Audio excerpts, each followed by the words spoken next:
जो स्त्री पुरुषों में आसक्त होती है वह स्त्री अपने पति के सामने यह 3 नाटक अवश्य करती है। नमस्कार प्रिय दर्शकों, आज एक बार पुनः आप सभी का स्वागत है। प्रिय दर्शन को आज का हमारा यह प्रसंग बड़ा ही ज्ञानवर्धक है और बड़ा ही प्रेरणादायक है। श्रोताओं, चरित्रहीन स्त्री के लिए, बदचलन स्त्री के लिए अपना धर्म, अपना कर्म और अपने लोग हमेशा से ही पराये होते हैं। कहते हैं कि जो स्त्री अपने परिवार को, अपने लोगों को और अपने धर्म को नहीं मानती है, समाज में लोग उसे बदचलन ही कहते हैं। श्रोताओं, इसी तरह आज हम बात करने वाले हैं कि जो स्त्री पर पुरुषों में आसक्त रहती है वह स्त्री अपने पति के सामने कौन से 3 नाटक करती है। श्रोता, आज के इस प्रसंग को आप सभी अंत तक अवश्य देखिएगा। अंत तक इस पर्सन के साथ बनी रहिएगा। आज की यह वीडियो बड़ी ही ज्ञानवर्धक है और बड़ी ही प्रेरणादायक है। आज की यह वीडियो आप लोगों को बहुत सिखाकर जाएगी।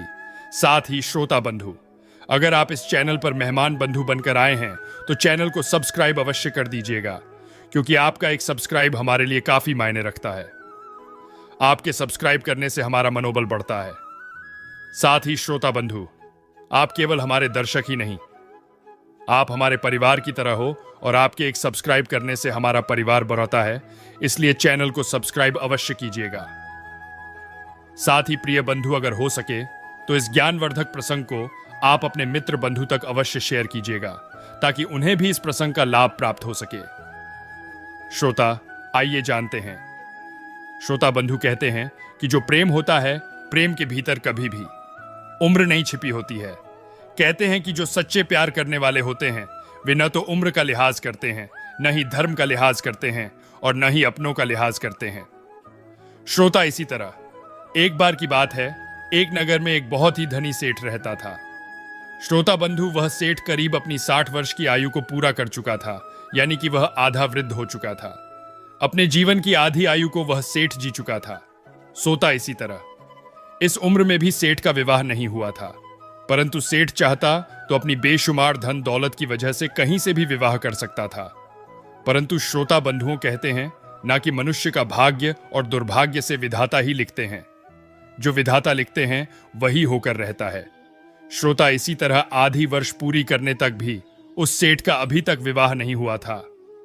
उसके बाद में सेठ बहुत परेशान रहा करता था, और जब सेठ पूरी 60 वर्ष की आयु पूरा कर चुका था तो सेठ बड़ा ही चिंता में पड़ने लग गया। सेठ सोचने लगा कि मेरे पास खूब धन है, धन दौलत की मेरे पास कोई कमी नहीं है, खूब सारा मेरे पास पैसा है और मैंने अपने जीवन में केवल धन ही कमाया है। परंतु अब मेरी आधी वृद्ध आयु हो चुकी है। अब मेरे मर जाने के बाद में मेरे इस धन दौलत को कौन संभालेगा? आखिर इसका असली हकदार कौन बनेगा? श्रोता बंधुओं, फिर इसी तरह गांव के कई बुद्धिमान लोगों से सेठ ने जब चर्चा की, सीट की उस चर्चा को लेकर, उन बुद्धिमान लोगों ने, उन वरिष्ठ लोगों ने सेठ को अच्छे अच्छे रिश्ते बताए और सेठ से कहा कि तुम विवाह कर लो, और विवाह के बाद में जब तुम्हारे कोई पुत्र पुत्री होगी तो ही तुम्हारी इस पूरी जायदाद के असली हकदार बनेंगे। श्रोता बंधु, इसी तरह फिर सेठ के पास खूब सारा धन था। धन की सेठ के पास कोई कमी नहीं थी, तो सेठ अपने विवाह योग्य लड़की देखने के लिए चला जाता है।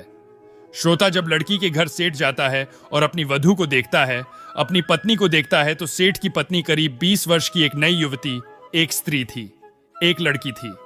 दरअसल उसके बाद में सेठ उस लड़की को देखकर, उस स्त्री को देखकर प्रसन्न हो जाता है और विवाह करने के लिए तैयार हो जाता है।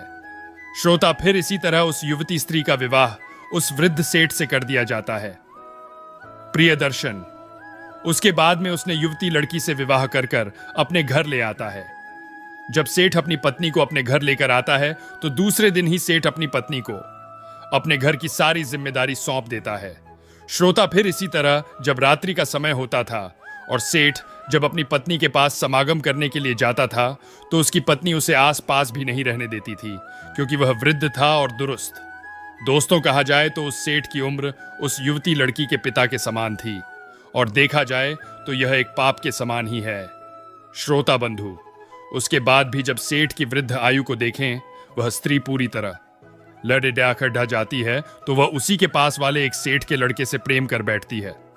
उसके बाद भी सेठ को वह स्त्री अपने आस पास भी नहीं आने देती है, अपने हाथ को भी नहीं छूने देती है।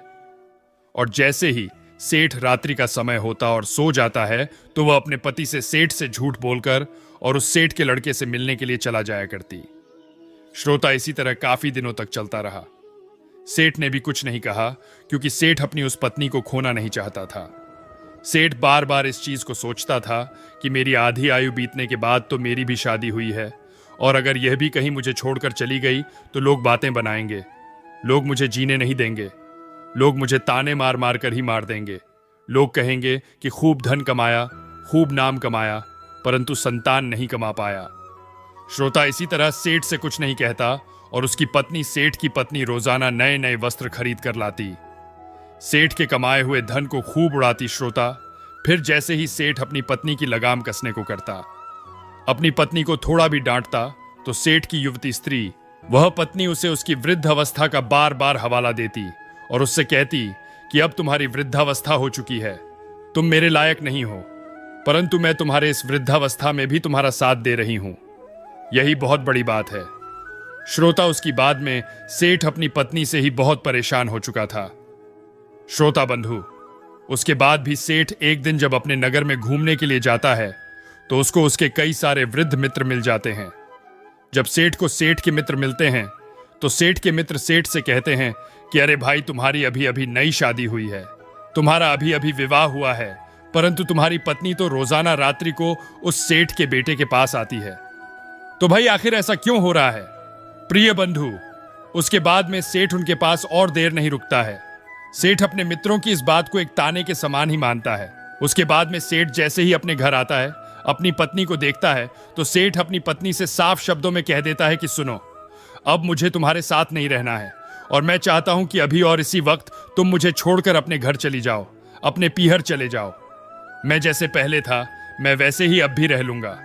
मैं केवल तुम्हें अपनी संतान को इस दुनिया में लाने के लिए लाया था, अपने इस वंश का वंशज चलाने के लिए लाया था, परंतु तुम मेरी इस विवाह करने की सबसे बड़ी गलती का फायदा उठा रही हो। श्रोता बंधु, उसके बाद में वह सेठ अपनी उस बदचलन पत्नी को वहां से भेज देता है और अपनी सारी जमीन जायदाद, अपने सारे धन को गरीबों में बांट देता है और फिर सादा जीवन जीने लगता है और भगवान की भक्ति में लग जाता है।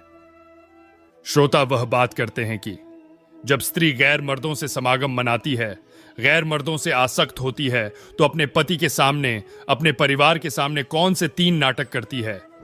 श्रोताओं, पहला, जो स्त्री परपुरुष में आसक्त होती है वह अपनी पर अपने प्रेमी को, अपने घर वालों के अपने पति के सामने अपना कोई मित्र, बंधु या भाई बनाकर ही पेश कर देती है, क्योंकि उसे केवल अपने प्रेमी के बारे में ही सोचता है, अपने धर्म के बारे में नहीं सोचता है। और श्रोता, किसी ने सत्य ही कहा है, जो स्त्री पर पुरुष में आसक्त होती है, जो वेश्या रूप धारण करती है, वह कर्म धर्म सब कुछ भूल जाती है। दूसरा है, जो स्त्री पर पुरुष में आसक्त होती है, वह बार बार अपने घर से बाहर जाने का नाटक करती रहती है, अपने पति को, अपने परिवार को, अपने कुटुंब को झूठ बोल देती है। श्रोता बंधु, तीसरा है, जो स्त्री पर पुरुष में आसक्त होती है, वह अपने परिवार को, अपने पति को बार बार नीचा दिखाने की कोशिश करती है, उन्हें बार बार उनकी कमजोरी का हवाला देती रहती है, जिससे वे अपने मन से भीतर से बीमार हो जाती हैं और अपनी इस लाचारी को घेर लेती हैं। तो श्रोता बंधु, जो स्त्री पर पुरुष में आसक्त होती है, वे 3 नाटक अवश्य करती हैं। यह प्रसंग आपको कैसा लगा? कमेंट बॉक्स में अवश्य बताइएगा। साथ ही चैनल को सब्सक्राइब नहीं किया तो अभी चैनल को सब्सक्राइब कर लें। श्रोता बंधुओं, मिलते हैं अगली वीडियो में, तब तक अपना ख्याल रखिएगा। धन्यवाद जी, नमस्कार।